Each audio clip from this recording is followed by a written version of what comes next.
I watched the movie Dreamin' Wild with Casey Affleck and another guy, Walton Goggins. They're brothers from Fruitland,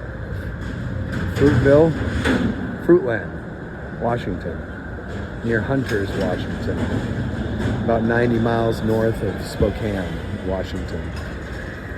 And they recorded an album when they were 16, 17, and no one bought it. And then they printed a bunch of records. I think it was like 1979 or so when it came out.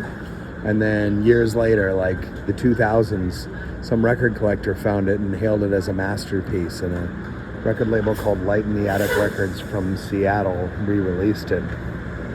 And it was pretty darn good, is what everyone said. Jimmy Fallon talked it up.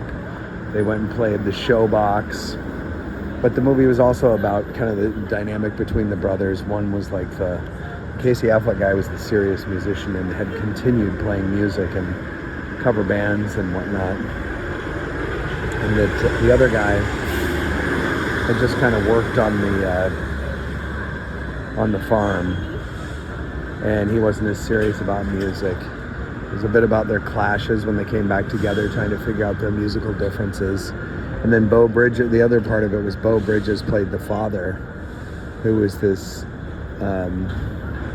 endlessly supportive father who, I think they had like 100 acres or some huge amount of land, maybe like 200 acres, that they went down to like 60 acres when they eventually,